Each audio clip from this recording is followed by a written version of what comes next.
Dog, it was hard, but we had to keep it rolling. You ain't gotta ask, you know where to find me. I be in the back streets where it get grimy. It's just me and Mel, really looking grind deep. I be going hard till I'm in the 5 C's. Know the vibes. I'ma do it till I die. I ain't never switched sides. I ain't never had to tell a lie. Let's ride. Know the vibes. I'ma do it till I die. I ain't never. With Heavenly Hughes, one of the CEOs of Mytribe, along with Victor Hopkins. Did I get it? Hodson. Victor Hodson. Victor Hodson. Yes. Heavenly, so what we doing here today? I am so excited to have brothers connecting brothers up here in the beautiful mountains of Altadena. We have brothers from everywhere, including Professor Melly Mel came out. The Dahoodpostman came out, sharing information of how the brothers can connect, how we can lift each other up, purposeful living.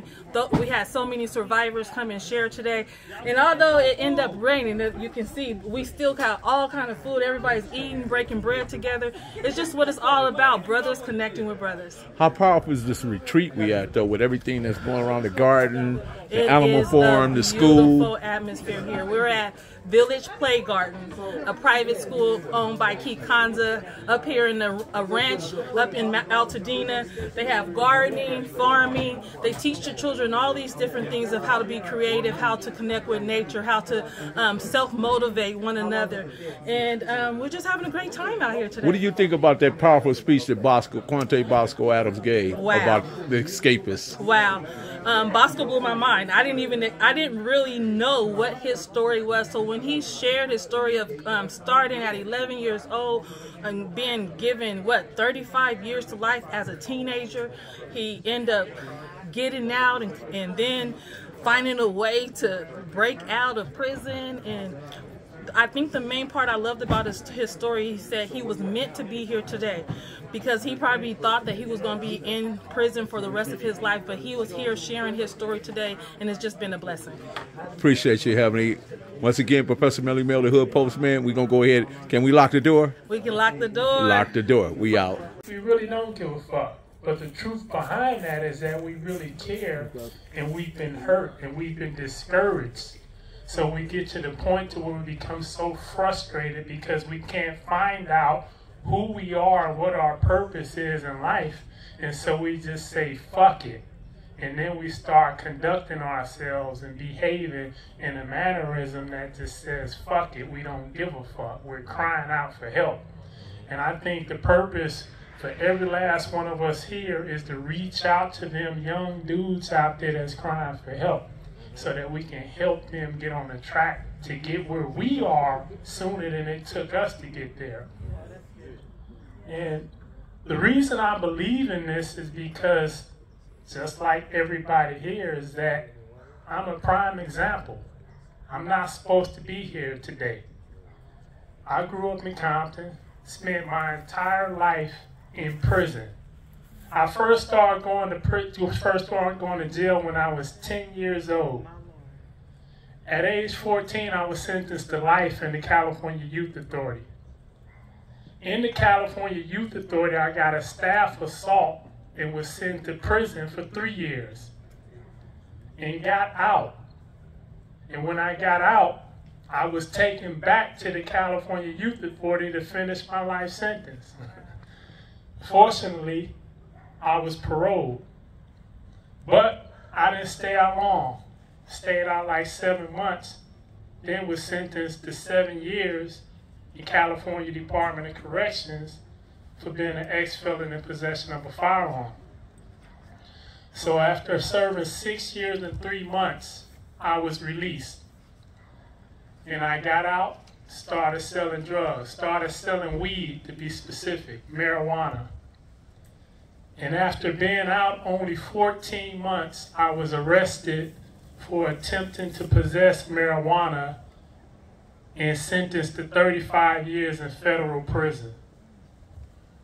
By this time, I started to do a lot of introspection, because on the day that I got arrested, I found out that my ex-girlfriend, whom I'd broken up with 3 weeks earlier, was pregnant.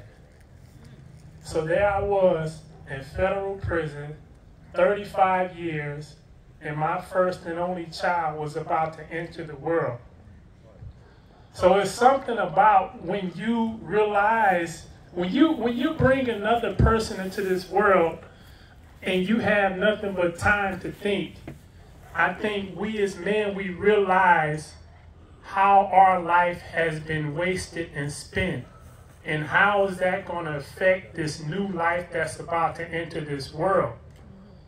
And it hit me so hard because I started realizing that I'm going to be a failure. I'm bringing a child into this world and I will not be there to raise that child. Because a lot of times that's where it starts at. If we can reach out to our kids, and even not, if they don't even have to be our kids. They can be somebody else's kids. But if we can reach out to them at a young age and start giving them certain principles and certain strengths and helping them identify who they're supposed to be in this world, then they have a better chance at being successful. And so, since I wasn't going to be able to be there for my child, I started feeling like a failure. And I always considered myself to be a winner, only in a negative way. When I was selling drugs, making money, I considered myself a winner. When I was gang banging and putting in work and building a reputation, I considered myself a winner. Tell the truth. But in all actuality, I was being a loser, but that sense of pride and hunger was still there. I just had to learn how to pivot and turn that into being a winner in a productive way.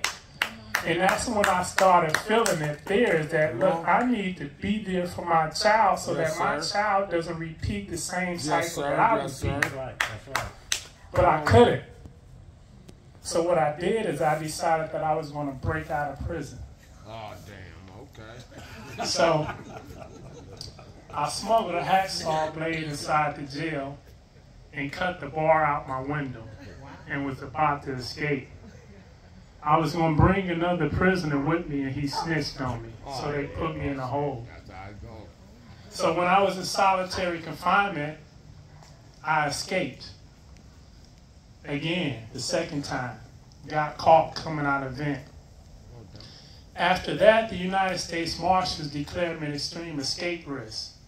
So they transferred me to this maximum security detention center, locked me in a cell 24 hours a day with the camera in there to make sure that I wouldn't try to escape again. So from that jail and that cell, I escaped and I got away. And so I was all over the news. They started labeling me a modern day Houdini, escape artist, saying that I can escape from anywhere. So after I was captured and placed in Supermax, the National Geographic Channel reached out to me and they produced and aired a documentary about that third escape. And they aired it all around the world. And I started getting fan mail from people. Some of them didn't even speak English. They would just write me saying that they were inspired by my story. Because I'm from Compton. I dropped out of school at the age of 13. So when you hear about somebody pulling off an ingenious prison break, you don't think that it's going to be someone that's black, for one, and let alone somebody who comes from the streets, from the hood. And so that dichotomy right there was something that intrigued people. I must be intelligent is what they thought. So they all would tell me that. They would keep sending me letters saying, you're smart, you're intelligent, we want to know more about your story. Who are you? And so that's when I decided that I was going to start believing them. Since they were saying I was smart, I said, okay, let me be smart. Let me do some things that smart people do. And so the first thing I did was I wrote a memoir, my book that I have over there on the table. And it's called Chasing Freedom. Because I went back into my entire childhood because it's like I had a chip on my shoulder. I wanted to prove that just because we come from communities where we come from, that we still can be smart. It doesn't mean that we're stupid. Sometimes it just means that we don't have the resources or the people to help us cultivate our true intellect and what our purpose is in life. And so I self-published the book. The book is called Chasing Freedom, and I spell freedom D-U-M because I realized that all my life I've been chasing freedom the wrong way. Thinking that if I make money, move out of the hood, I'm free. If I break out of prison, I'm free. But that's not the truth.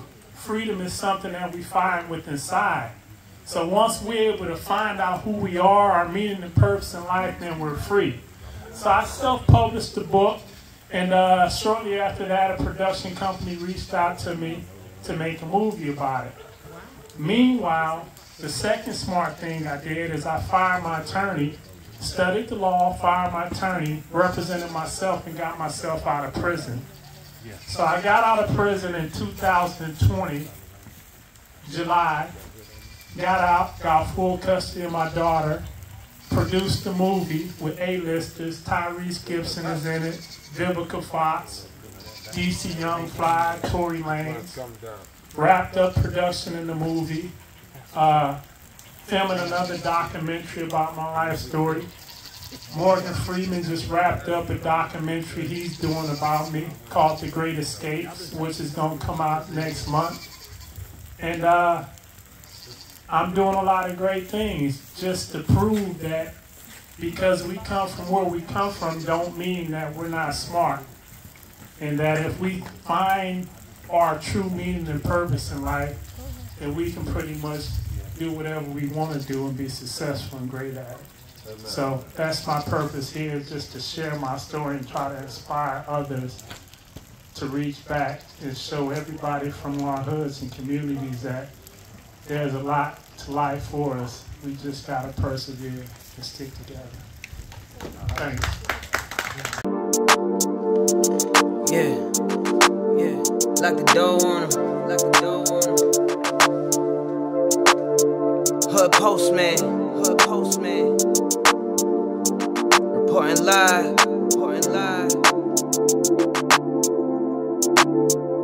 This the hood postman, come and check the program. You ain't from the streets, this is something you should know, man. Running from police, gotta grip the wheel with both hands. Speeding down the interstate, please do not approach him. 40s in the fridge, got the caddy in the driveway. Get all out of my face, I don't wanna violate. Looked up in the mirror and I told myself, why wait? We took this shit worldwide, you only in 5 states. Came from the 4 corners with my 4 quarters. Showed them the style, then they stole on us. Times got wild, then they told on us. Dog, it was hard, but we had to keep it rolling. You ain't gotta ask, you know where to find me. I be in the back streets where it get grimy. It's just me and Mel, Rennie looking Bride D. I be going hard till I'm in the 5 C's.